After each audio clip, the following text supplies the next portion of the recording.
Hello everyone, my name is Eunsuk, but I'm a sculpture design at the University of Leeds. I'm a senior lecturer in fashion innovation and marketing. But my career and my background is actually started from design, and also I work in the fashion industry around 8 years in South Korea and the UK, working as a designer and many brand management. And then I deeply interested in the sustainability, and my research is more into sustainable consumption and the consumer behavior. And the past maybe 10 years, mainly focused on fashion marketing, fashion management, and the enterprise side, and more interested in consumer behavior. So today's my research and the presentation will be more concentrate on bridging between the design, upcycling, as well as the marketing context, and how work with different community groups. So briefly, I briefly introduce the research background that we already aware of. Maybe what is the upcycling, what is maybe downcycling, recycling, or different definition. But briefly, I just remind us ourselves that what is the true meaning of upcycling, and also I will share brief research done that in the past and then share my research finding. So when we look at the upcycling, recycling, maybe background of a circular economy, previous presenter shared their passion and interest in circular economies, and maybe other slow fashion or other making process. So several researchers, designer, artists have advocated the circular economy practice, sustainable consumption, identify consumer behavior, or and also community system. And some people suggest maybe craft of use, emphasize importance of facilitating local wisdom, and also nowadays a lot of people emphasize importance of circular economy in the diverse perspective, not only just about conventional way to reuse or upcycle or recycle, various different way to repurpose, reimagine different way to upcycle practices. But we can also see that when we look at the upcycling, downcycling, or recycling maybe practices, especially in fashion industry, when people try to recycle in an industrial scale, and the majority of practices predominantly focus on recycling or even downcycling aspects, maybe reuse this sort of maybe plastic material, bottles, or reuse discarded industrial material. Obviously, this sort of practice is also important role to play in a large industrial scale, and also it's a really important things to do. But at the same time, and maybe previous research, maybe past study also, some aspects of criticism around the existing recycling approach that probably perhaps maybe not much consistent about the process involved in the recycling aspects, and generated more energy and the usage and become more expensive too. So I can see that nowadays a lot of people also interested in upcycling practices. However, when we look at the upcycling practices, still predominantly be more small, medium-sized business practices, or a very small scale of practices, because of generally designers or artisan or communities tend to use discarded material, reuse it, and maybe create something that more useful material or product that basically upgraded from the existing product. However, when we look at maybe upcycling design practice, not many people can create this sort of maybe upgrade this beautiful or sexy or fashionable product that we have mentioned about is the importance of desirable material. People can actually use it. And some people maybe participate in upcycling workshop or produce upcycled product, but people not using it. And then maybe it's also long-term perspective. Some people could argue that whether it is actually sustainable or obviously practice itself, a lot of different value associated with it. We already covered a lot of different benefits involved in the upcycling activity in the community perspective, social or psychological perspective too. So when we look at this upcycling practice, sorry about that, I just realized that this is small. Maybe I can show the slideshow. Maybe it would be better. So when we look at the upcycling practice, so scale of upcycle practice is often limited, and maybe designers and artisan communities often face the challenge when people try to facilitate upcycling activity. So, because one of the reasons would be I observed that people have different skill set, and maybe sometimes people lost the skill. When I reflect even myself that I used to work in the fashion industry 8 years, and then undergraduate and master degree, I studied design some aspects, and then past 10 years, more than 15 years, I haven't practiced the completely lost the skill. And then when I reflect to myself, if I can make something, and I'm skeptical about whether actually I can upcycle. It's just a lot of skills that required in order to produce really desirable kind of upcycled product. And also people have different capacity, and people have different expectation, and probably this sort of international network can be really important role to play, especially people have different expectation from different multiple cultural background. I have observed that maybe comparison between the Westerners and the Asian people's perceived image of upcycle also so different too. And so I found this fascinating approach that the different aspect of different perception of upcycled product. So this is just the previous research I've done, just this conference presentation. My research mainly focused on be more sustainable fashion context. But when we look at the co-design, prosumer, and then maybe other research also reviewed that sort of aspects about the craft, maybe upcycling practice. People have a different skill set, ability, maybe expectation, and also people have maybe someone who can actually innovate something from completely scratch, and maybe for someone who is a really good skill and the creative skill set to actually create something from completely scratch.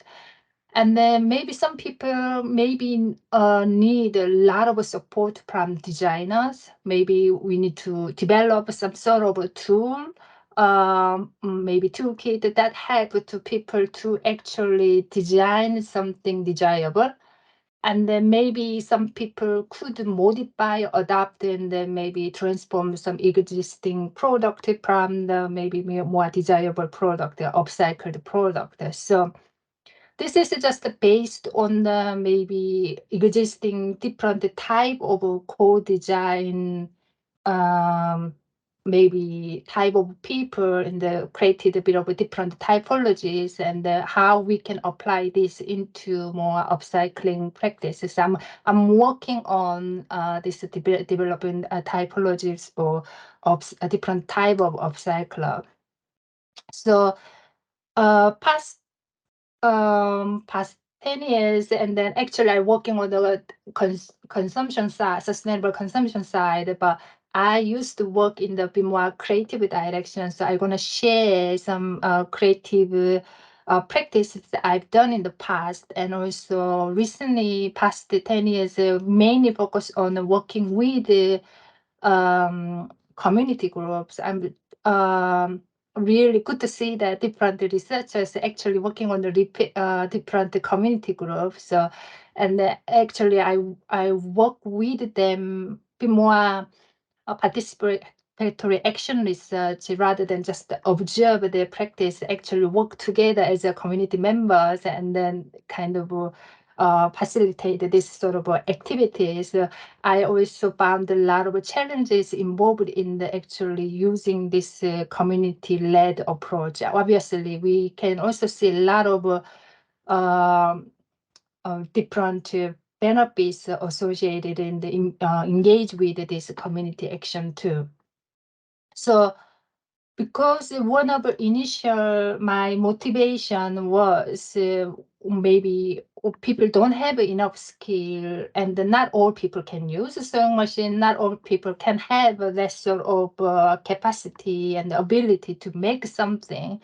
So perhaps maybe we can still use low tech technology. We have mentioned about other presenters, but we can also obviously use a bit of different industrial based maybe technology can help people to use make something, and then that help people easily assemble and then maybe easily to disassemble and remanufactured, or whether upcycled maybe for the maybe next product life. So this workshop actually done in the past more than 10 years ago. I haven't done much of a workshop in this modularity related practice.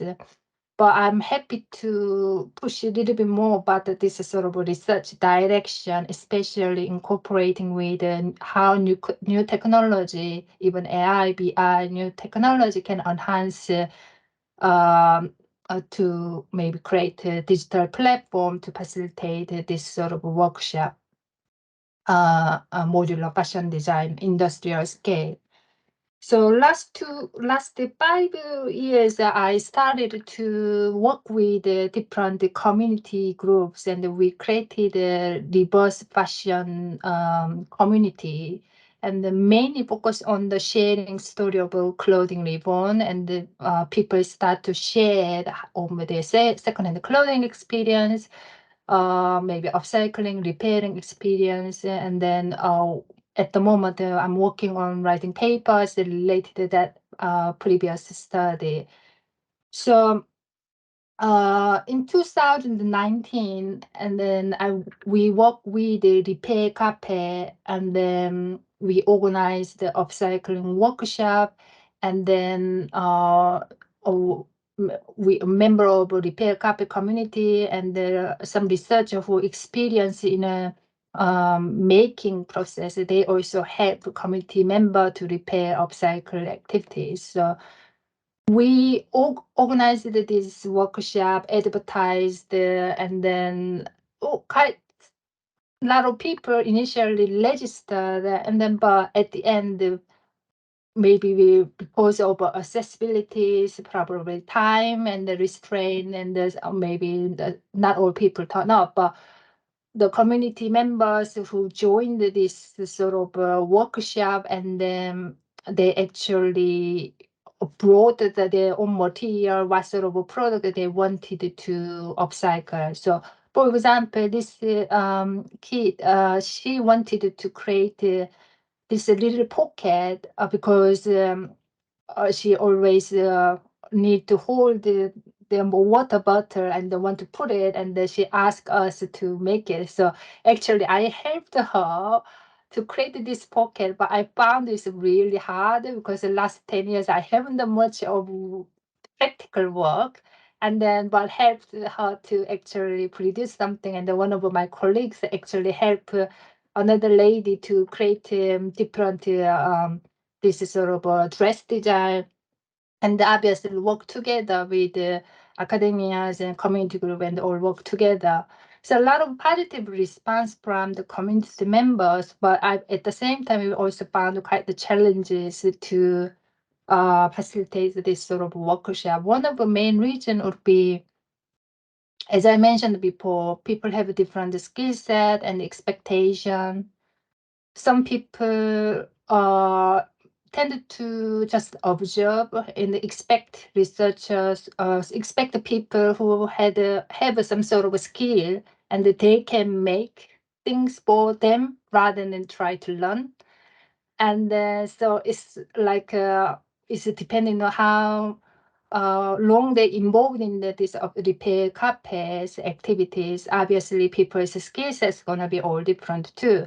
So especially beginner level of the community members tend to just give a task to someone who is highly skilled people, and they do their job for them, because depending on what sort of product they will want to upcycle, and then it's very difficult to produce actually something that usable. So this the challenge related to the developing skill set capability is one of the big tasks that need to think about. So that's why when Sally mentioned about the video tutorial, so I was thinking, we also mentioned we kind of is an important role to play to this marketing perspective. How people nowadays, a lot of people more actively use this digital media, new media to engage with this social media, these small community activities too. And the third workshop led by the upcycling fashion designers. Actually, we work together, funded by our university, uh, um, funded this sort of activities, and then we did these activities in near the designer's workplace. So Julia Roebuck, she's upcycle fashion designers, and she shared different sort of upcycling techniques. They're using old T-shirts, and then maybe they can transform into back and the textile necklaces and the different product, and the people who live in that local area that participate in. Another challenge is, again, is one of the key challenges was accessibility. When we organized this workshop, so quite a lot of people booked this event. Again, people cancel because it's just simply it's difficult to commute there. So we organized this workshop in Huddersfield, and not all people can join because just for upcycling workshop need to bring a lot of material, the old maybe textile or maybe some discarded material they don't want to use, and upcycle something, and then they bring it and they take a train, and something that visibility of this sort of workshop practices wasn't maybe viable. And then obviously the best practice would be all city has this sort of workshop hub or a workshop practice. Maybe can all local people can join this workshop activities, but maybe it's a very challenging practices because the designers also need to dedicate their own time, and maybe you need to think about the proper income or revenue stream as well, because otherwise it can become a one-time event and then cannot be a long-term way to support this sort of a practice too. So this is initial research observation. We are working on, we collected data from a large scale from consumer perspectives. So we are currently working on how we can develop a community, maybe upcycling system. And also I'm thinking about develop a little bit more about the Nomadic Wonderland project I've done before. So maybe propose Nomadic Wonderland I-series, maybe interactive digital modular design platforms. I'm thinking about how maybe technology enhance maybe this upcycle practice, maybe be more different way to attract the consumer and the younger audience too. And also I'm continue to look at the circular economy perspective and the sustainable consumption or a marketing perspective too.